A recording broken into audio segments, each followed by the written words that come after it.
Hi Curious, I'm sure many of you are eagerly waiting for the news with regards to the second season of the hit Netflix series The Witcher. Whether you're a gamer, you like to read books, or you simply binged it on the streaming platform, the story managed to capture audiences around the world with its incredible scenery, interesting characters, and Henry Cavill in that one scene. Yeah, you know which one I'm talking about. And speaking of the leading man, what do we know about him? And what do we know about the long-awaited season 2 of The Witcher? And is Aquaman's Jason Momoa rumored to join the cast? Stay with us until the very end to find out all the news, but before we continue, don't forget to hit the bell and the subscription button so you don't miss any of our future videos.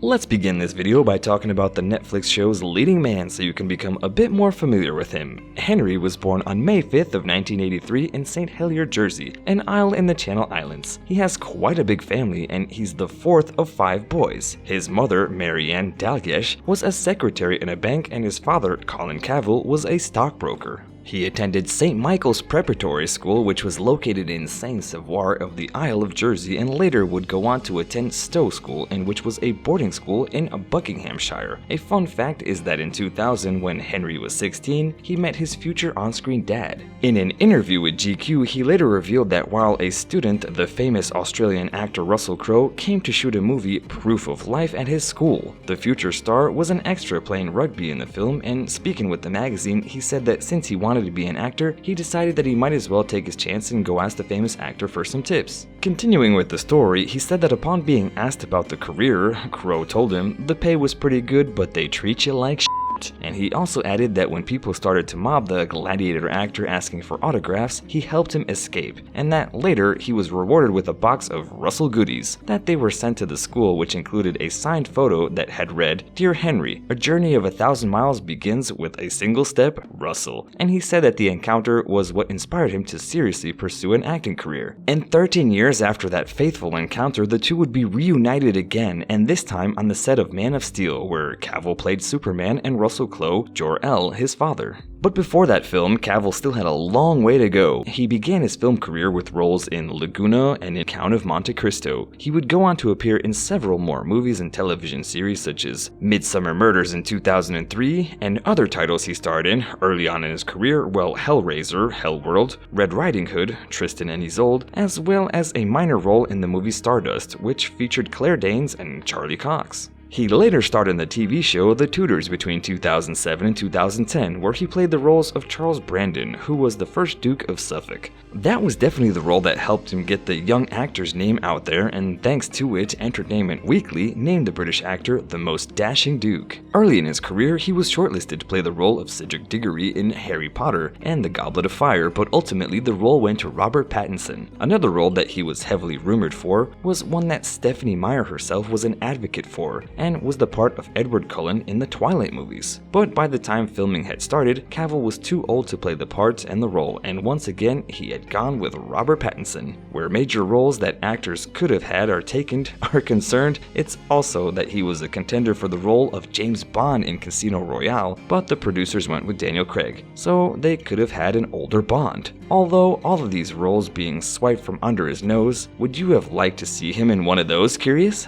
Anyways though, without a shadow of doubt, the role that got his name out there in the industry was that of Clark Kent, aka Superman. When the news was announced that the director Zack Snyder called Henry the perfect choice to don the cape and the S-shield, and the actor himself, when speaking about the role, said that out of all the superheroes, Superman is the most recognized one and that he was honored to be the one to play him upon his return to the big screen. And he would later go on to reprise the role in Batman vs. Superman: Dawn of Justice, and then later in 2017 in the Justice League. And while there's nothing known about it yet, in an interview with Newsweek, Danny Garcia, Cavill's agent, has revealed that the actor is set to appear in another standalone Superman movie that is currently in the works. So let's go back to the topic of James Bond. While Henry didn't get the role back in 2005, he has expressed his interest to play the role in the future, but while Craig was the actor, he settled for appearing in another spy series, The Man from U.N.C.L.E., in which he starred alongside Armie Hammer and Alicia Vikander. The movie, in which Cavill played an American spy and Hammer, KGB agent, was a success among the audiences and originally meant to be one of the first of a series. And while Armie had spoken enthusiastically about possible future movies,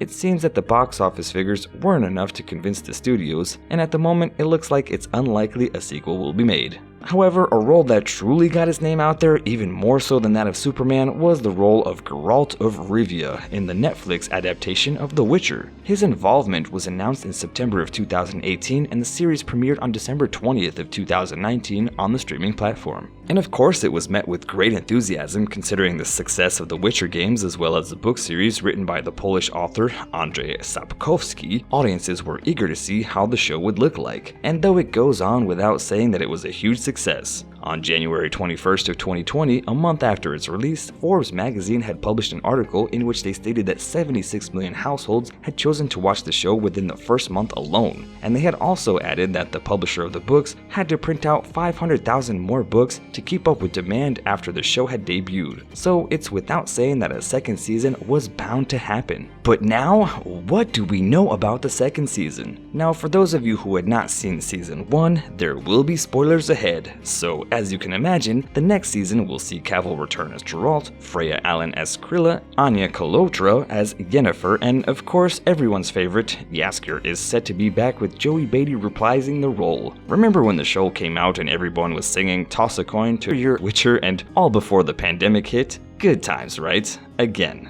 Carrying on though, we do know a fair amount about the second season when it comes to the cast and story. The official logline is as follows. Convinced Yennefer's life was lost at the Battle of Sodden, Geralt of Rivia brings Princess Krilla the safest place he knows, his childhood home of Kaer Morhen. While the continent's kings, elves, humans, and demons strive for supremacy outside its walls, he must protect the girl from something far more dangerous, the mysterious power she possesses inside. We will obviously be seeing also plenty more new faces as well. There will be 3 new Witchers joining the show, Lambert played by Paul Bullion who appeared by Peaky Blinders, Cohen played by Yasin Ator, and Swiss actor Basil Eidenbenz who will take on the role of Eskel. These are some of the characters that the fans of the games and books will surely be familiar with. Another character is known to them who will be appearing in the second season is Vesemir who will be played by Kim Bodnia, and the fans speculating that we will get to see Cyric being trained under his and Geralt's tutelage to help them control and learn more about her power. And so after being first delayed due to the COVID outbreak, Netflix had confirmed that filming had begun in August, and while it seems that episodes 1 and 2 had been shot, the production was once again put on hold in November following 4 positive COVID results. So while rumors are the new episodes could drop this year, it's still unknown due to the ongoing situation with the pandemic. However, should it be released this year, it would most likely be in the latter half of the year. To keep fans going until then, Netflix has shared several images from the new season as well as a photo of a page of the script. It's not much, but it's the best we're gonna get until the trailer is released. So as for Jason Momoa's involvement in the series, for the most part, these are just rumors, though they surround a spin-off series. Last year, Netflix had announced a 6-episode prequel to The Witcher, titled The Witcher Blood Origin, and according to it, we got this covered. So these are the eyes to cast the Aquaman star as the main role. So the action of the new show is set to be 1,000 years before Geralt's time, and will explain the origins of the Witchers. Momoa is rumored to play the first ever Witcher. The rumors intensified when the actor shared a fan-made poster